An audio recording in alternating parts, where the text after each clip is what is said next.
जातिगत जनगणना में पिछड़ी जातियों, अत्यंत पिछड़ी जातियों की जाति और उपजाति की गणना होगी, लेकिन वो जातियों की गणना अलग अलग होगी। उसको ओबीसी की छतरी के नीचे नहीं बताया जाएगा कि ओबीसी काउंटिंग के लिए, जनगणना के लिए आपके इनपुट क्या होंगे, यानी प्रोफार्मा में आप क्या क्या चीजें इंगित करके जानना चाहेंगे, क्योंकि उस प्रोफार्मा के इनपुट से आउटपुट निर्धारित होगा। क्योंकि जातिगत जनगणना के जब आंकड़े आएंगे, दलितों पिछड़ों के लिए जो टिप्पणियां की गई है, आज तक उसका प्रतिकार संघ और भाजपा ने नहीं किया।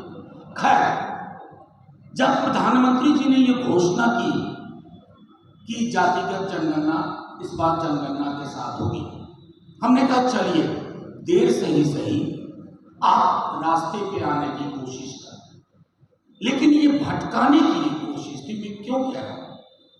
5 तारीख को अंग्रेजी के एक प्रमुख दैनिक में एक खबर छपी। खबर क्या थी कि पिछड़ी जातियों की, उपजातियों और जातियों की गणना होगी। जातिगत जनगणना में पिछड़ी जातियों, अत्यंत पिछड़ी जातियों की जाति और उपजाति की गणना होगी, लेकिन वो जातियों की गणना अलग अलग होगी। उसको ओबीसी की छतरी के नीचे नहीं बताया जाएगा। कहने का तात्पर्य ये कि ओबीसी की कुल आबादी कितनी है ये नहीं बताया जाएगा। क्या ये छलावा नहीं है? धोखा नहीं है पिछड़ी, अत्यंत पिछड़ी जातियों के साथ? आखिर डर किस बात का है?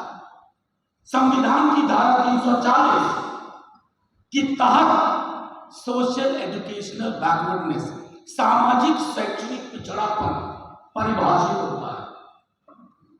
आप उस परिभाषा को नकार देंगे? आपका हमारी समझ में बिल्कुल नहीं आता। कल तो नीति आयोग को आंकड़े की जरूरत होगी कि टोटल क्वांटम क्या है, किसी और एजेंसी को जरूरत होगी तो क्या कहेंगे? क्या अमित शाह जी को फैसला लिया था कि जातियों की अलग अलग गिनती होगी, लेकिन छतरी में कितनी जातियां हैं, उनकी संख्या, उनका प्रतिशत क्या है, यह आप नहीं बताएंगे। मैं समझता हूं यह प्रतिगामी दृष्टिकोण है। अपने दल की ओर से बिहार यानी हिंदुस्तान भर के तमाम पिछड़ी, अत्यंत पिछड़ी जातियों की ओर से लोहिया जी और अंबेडकर साहब को स्मरण करते हुए ये आगाह करते हैं कि जैसे जातिगत जनगणना करवाने की मांग से पीछे नहीं हटा देगा, उसी तरह आपको मजबूर करेंगे कि आपको इस पूरी छतरी यानी कि ओबीसी, ईबीसी में कौन कौन जातियां कितनी हैं और टोटल क्वांटम क्या है, टोटल क्वांटम क्या है, ये आपको बताना होगा। एक बहुत ही भोंडा, आधारहीनता का है सरकार की ओर से कि राज्य और केंद्र में लिस्ट में विसंगति होगी। हाँ होगी, वो बाकी समूहों पर भी लागू होता है।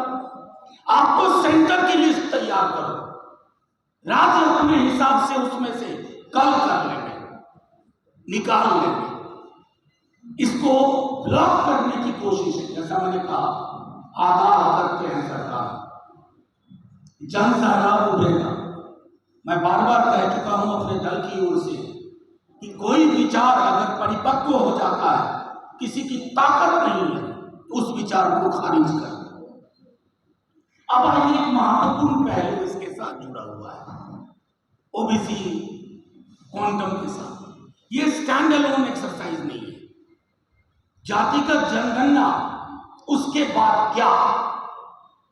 नेता प्रतिपक्ष तेजस्वी जी हमारे कांग्रेस और डीएमके के साथी, समाजवादी पार्टी के साथी कह चुके हैं कि ये आंकड़ा, जैसा हमारे बिहार के एक नौजवान नेता कहते हैं, आंकड़े ले आइएगा लेकिन सार्वजनिक ना कीजिएगा। आंकड़े गुलदस्ते में सजाने के लिए नहीं आ रहे हैं। ड्राइंग रूम की शोभा बढ़ाने के लिए नहीं आ रहे। ये आंकड़े जिंदा लोगों के आंकड़े हैं। इसकी जिंदगी का, उनकी जिंदगी का दस्तावेज है और इस दस्तावेज की सही परिणति होनी चाहिए। अगला सवाल माननीय प्रधानमंत्री और गृहमंत्री से, संसद में चर्चा करिए कि ओबीसी काउंटिंग के लिए, जनगणना के लिए आपके इनपुट क्या होंगे, यानी प्रोफार्मा में आप क्या क्या चीजें इंगित करके जानना चाहेंगे, क्योंकि उस प्रोफार्मा के इनपुट से आउटपुट निर्धारित होगा। क्योंकि जातिगत जनगणना के जब आंकड़े आएंगे तो जैसा नेता प्रतिपक्ष ने कहा, समानुपातिक प्रतिनिधित्व की बात होगी, क्वांटम ऑफ रिजर्वेशन बढ़ाने की बात होगी और निजी क्षेत्र में आरक्षण की बात होगी।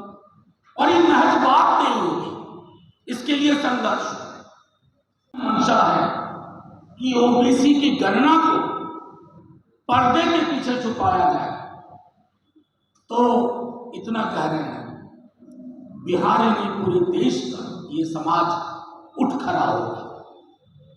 कैसी विडंबना में हम लोग रह रहे हैं। 4 जून को नेता प्रतिपक्ष ने चिट्ठी लिखी, आप सब वाकई पर माननीय मुख्यमंत्री जी को। आज 9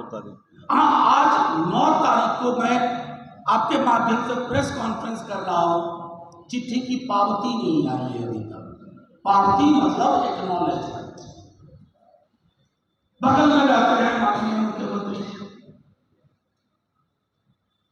हमें तो डर है क्या उन तक चिट्ठी पहुंची, हमें चिंता है इस बात की। सूबे के उनके पूर्व के डिप्टी सीएम और नेता प्रतिपक्ष मौसम का हालचाल लेने के लिए चिट्ठी नहीं लिखी थी। उन्होंने जो निर्णय उनके दौर में लिए गए थे उसके परिपालन के लिए और आधुनिक संदर्भ में, समकालीन संदर्भ में 85% आरक्षण को करके विशेष सत्र बुलाइए, यह आग्रह ताकि 9वीं अनुसूची में से डाला जा सके। लेकिन संभवतः आजकल मुख्यमंत्री जी की चिट्ठी पर निर्णय गृह मंत्री जी देश के करते हैं कि किस चिट्ठी का जवाब दें, किस चिट्ठी का जवाब ना दें, किस चिट्ठी का जवाब कब दें और किस चिट्ठी पर चुपचाप बैठ जाए। कुंडलीवार ये परिपाटी। और इसलिए कह रहा हूं कि बिहार में ये सिर्फ गवर्नेंस का फेलियर नहीं है, संजीदगी की फेलियर है, संवेदनशीलता की फेलियर है। और इस पूरे मुद्दे के मद्देनजर अगर अभी भी माननीय मुख्यमंत्री जी विधानसभा का विशेष सत्र नहीं बुलाते और प्रेस कॉन्फ्रेंस के माध्यम से जो बातें हमने रखी उस पर गौर नहीं करते हैं तो भीषण रण होगा। चुनाव, दैनंदिन की राजनीति अपनी जगह, लेकिन जो फैसले, जिन फैसलों से समाज का फासला बढ़ता है